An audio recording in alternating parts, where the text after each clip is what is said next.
All right, so normally when I have a rant about something, it's something I feel really strongly about. In this case though, I don't really know how I feel. I'm a bit conflicted, so I'll just bring it up. You guys can tell what you think in the comments. So late last year, the Cannonball run record was broken by a team of 3 people in an AMG, and I was amazed with how they did it because it was just a beautiful exercise of project management.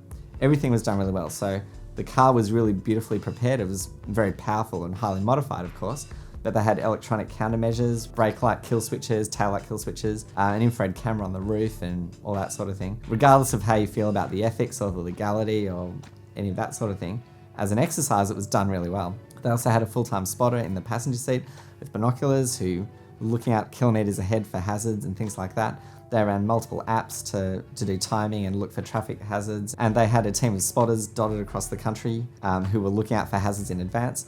Even one of them went to the petrol station where they're going to fill up, discovered it was closed, found an alternate one, directed them to it, and were there waiting with the nozzles in their hands when the car turned up.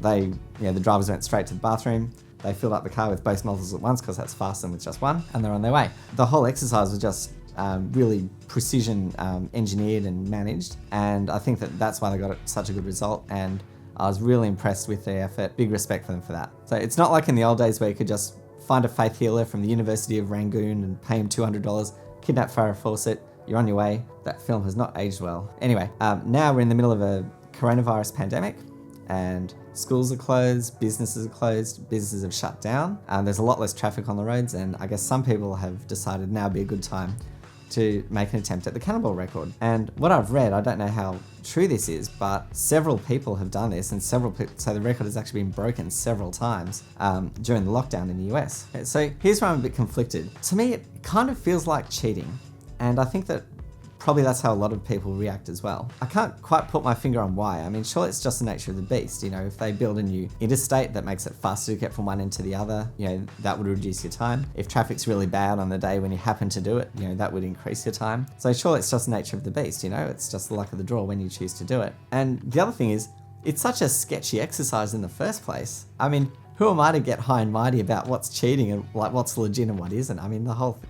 Anyway, the other thing that I was a little bit turned off about was the one piece of evidence I've seen about this was a picture of an Audi. In the boot of the Audi was 2 of those marine red fuel tanks held down with a single ratchet tie down. Not one tie down per tank, but one tie down for both of them. Maybe it's because I haven't seen a half-hour-long documentary on YouTube about this attempt, but it sort of seems a bit sloppy and unsafe. I mean, this is fuel in here. If you get crashed in the back and the thing splits and fuel goes everywhere and all that sort of thing, it sort of smacks of sloppiness compared to the precision execution of the previous attempt with the Mercedes. So I think that's sort of a bit of a turn off to me as well, but I don't know why that would make it not legitimate. Maybe that's not all that good an attempt, but it should still be a legitimate record, surely. Now, the other reaction I had was that it's pretty socially irresponsible from a public health point of view when we've got a pandemic in process. One of the things that spread the Spanish flu in 1918 was troops moving from the barracks to the ports. They'd get into overcrowded trains, they'd all be coughing and sneezing on each other, so they'd all be infected. When they got to the railway station at each town,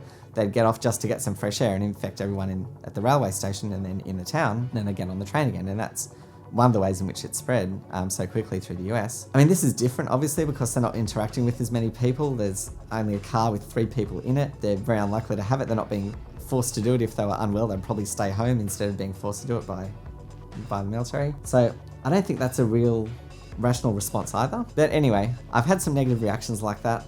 I can't quite put my finger on why. So I'd like to know what you all think. Fortunately, I'm an engineer, not a psychoanalyst or anything like that, so I don't have to worry about feelings too much. And also, one thing that's really been bugging me, and I'll probably do a whole rant video on this at one point, is you're not stuck in traffic. You're traffic that other people are stuck in. It's like people saying they're going to beat the share market. You are the share market that other people beating. You're not special.